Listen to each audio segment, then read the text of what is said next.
Bismillah, alhamdulillah, salatu salam, Rasulullah sallallahu alaihi wasallam. Assalamu alaikum wa rahmatullahi wa barakatuh. My name is Tariq Khalid.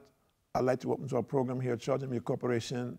Doing good, and we hope by Allah's mercy and grace that the believers are being blessed by Allah's mercy, and in this life, and more importantly in the hereafter, that we have clarity as to what our role is, and that we believe ultimately that our success is always with obeying the commandments of Allah subhanahu wa ta'ala, and how to go about doing that in the way that was shown to us by Muhammad bin Abdullah sallallahu alaihi wasallam.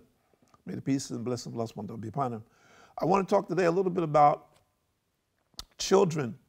We're seeing today, and of course, people identify it differently, but I've discussed it with many people, and of course, diverse aspect or of people in our particular society here, meaning that not just Muslims only, because I'm very much interested in how other people view the life as we see it today in 2018, and what is their perception of how we're living, and particularly some of the differences that people might see wherever it is that they live in the world. Of course, we're here in Sharjah, UAE, in the Middle East, and of course, there's distinct differences between our lifestyle here and other places. And at the same time, believe it or not, there are many similarities.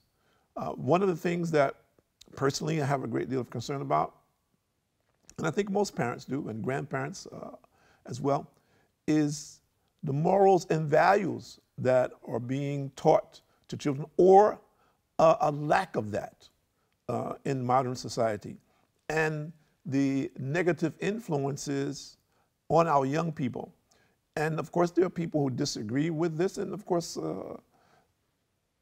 this is part of life, isn't it? But from our perspective, and I'm saying from the perspective of what Muslims believe and what we believe in our society and what Allah has told us more or less in the Quran, what we should do and what we should not do, that there are certain basic things that help in the development of a child and help that child develop values and morals. Now, one of them, the most basic things, is establishing prayer. And many people have left prayer. And there's a ton of reasons that they use and excuses for that. And that's, your personal business. I'm not going to argue that point with anybody. I'm just only to present what we believe in and make a comparative analysis. And that comparative analysis, what I will use is something that I was taught as a child myself. I was raised as a Christian. My mother is still a Christian.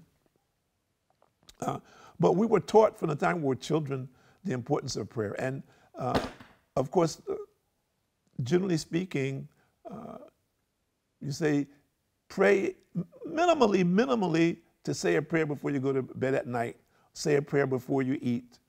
And some people pray the first thing in the morning. So pray the first thing in the morning when you get up in the morning, and pray at night before you go to bed. And generally speaking, to say a little prayer before you eat. And that's generally if the family is together.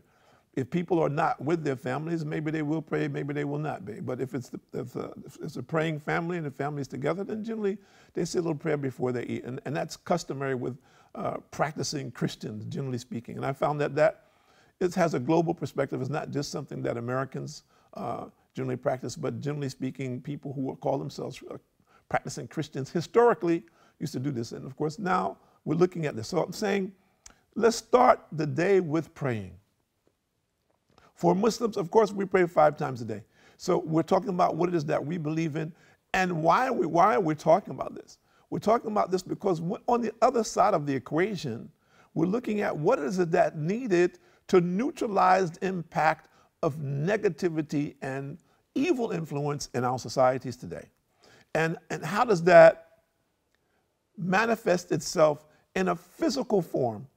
We can say that the behavior patterns, and we can talk to psychiatrists and psychologists about this, and people who specialize in child psychology and early child education and the impact, and they have all of these studies that have been done about young people and the impact that their environment has on them and the things in their environment. I'm not going to go into all of these things. There are people who are very much specialized in these areas.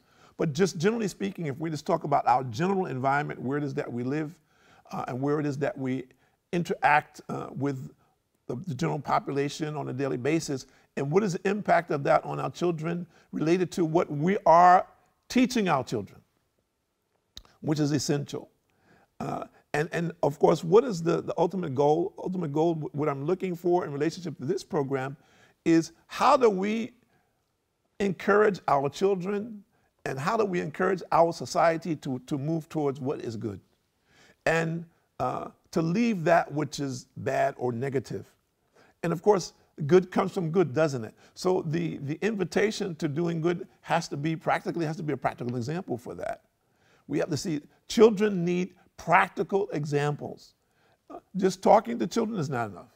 They need to see parents, they need to see people in their community, not this a special isolated individual, as a practical example for what it is that they want to do. And I think this is an era in relationship to what many people are talking about mentoring today. I'm 100% in favor of mentoring, but I think what happens in many instances, we make this era and we say, well, look at that man over there, or look at that woman over there. They're excellent. Look what they have done, and look what they have achieved. And you can do the same thing. But at the same time, the environment that a child is in is poison. So, okay, we can say this is a positive element, which it is. But the environment that the child is a poisonous environment. Yet it's still, people expect that child to grow up to be positive, to be good, to be productive, to be part of a community that's going to be productive and developmental and these kind of things. That's unrealistic. So the ball, for lack of a better description, is with us. And I'm saying the parents, that we cannot escape that. What is happening today is many of us are not involved in parenting very much. What are we doing? We're taking our children and we're always putting them somewhere else. First thing is they go to school. Okay, so we look for a particular school that we feel has whatever it is that we're looking for our young people to be taught and to have the kind of teachers and administration and curriculum and so forth and so on that we're hoping and we're praying that our children will get benefit from, and that this will help them, first of all, to aspire to reach their particular potential and cultivate that potential. Okay, that goes without saying. Then what happens after that? Some activities after school, whatever that might be, to involve our children, to keep them active and to help them develop their character and their skill sets. And then the last thing is generally what they're going to get from home. And we have to ask ourselves this, and I'm pointing the finger at myself first, not at you. We have to ask ourselves, okay, we have these programs. What program do we have at home? What is the program at home to cultivate the kind of morals and values that we want in this young person? And if we say generally in a community, number one. Number two, okay, in the environment where we live, meaning where you live, is that environment supporting what it is that you're preaching or what you're promoting? Or do you live in an environment that's contrary to the very same things that it is that you said that you're about?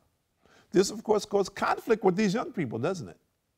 So you have a child, you want them to be pure, but you're raising them in the mud, as an example. Now, I do understand that some people do not have choices, and we do understand that, meaning basically they're living in an environment which is affordable to them, and in many instances these environments are poisonous and they don't have much choice in that matter.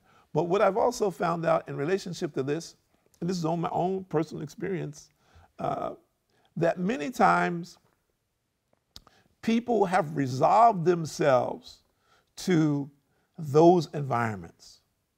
And I've seen this, where it says, well, you know, I don't want to go over there with those other people because those people will make fun of me or those people will not accept me. So I stay right here in an environment where I feel comfortable. But that environment is poison. It's poison for you as a parent and for your children. It's totally destructive. The environment is so harsh and so brutal that if your children are extremely blessed to get out of that environment and do anything positive in their life. And this is a global perspective. So I'm saying to the parents out there, first of all, what is the most important thing? The most important thing is our connection with Allah. And we have to believe that our connection with Allah, and that has to be established. And that's where our protection really is. The connection gives you the protection.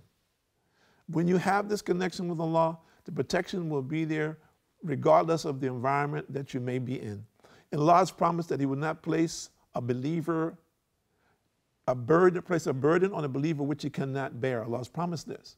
So we need to believe that if we're in very difficult circumstances, that if we're patient in it, we make effort in it, that Allah will change that condition. And in many instances, that condition is changed above and beyond what we could ever conceive of or believe would ever happen in our life.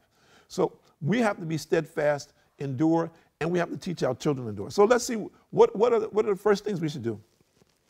And Abu Hurairah reported that the Prophet ﷺ said, whoever performs his purification in his house, washes his wudu, then walks to a house from amongst the houses of Allah, walks to the masjid, in order to fulfill an obligation from among the obligations of Allah, the exalted, then for each step he takes, a sin will be effaced with one step, and his ranking in paradise increased by a level with the next step. And this is collected by Muslim.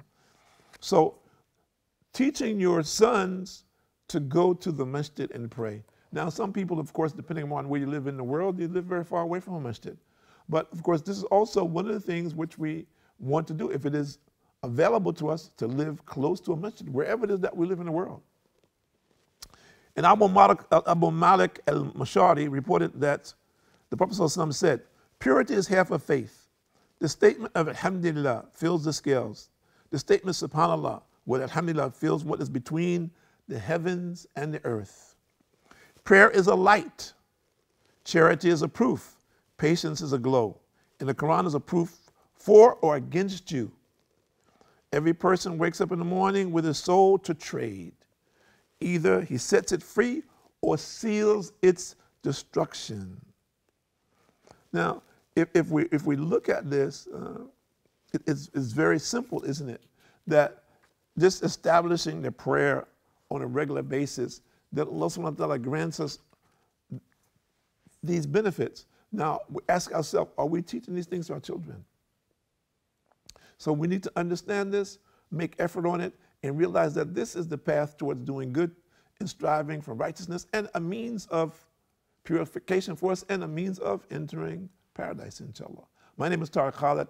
I'd like to thank you for joining us here at Sharjah Media Corporation on Doing Good, and may Allah continue to bless the believers in doing what is good, righteous deeds and actions. Assalamu alaikum wa rahmatullahi wa barakatuh.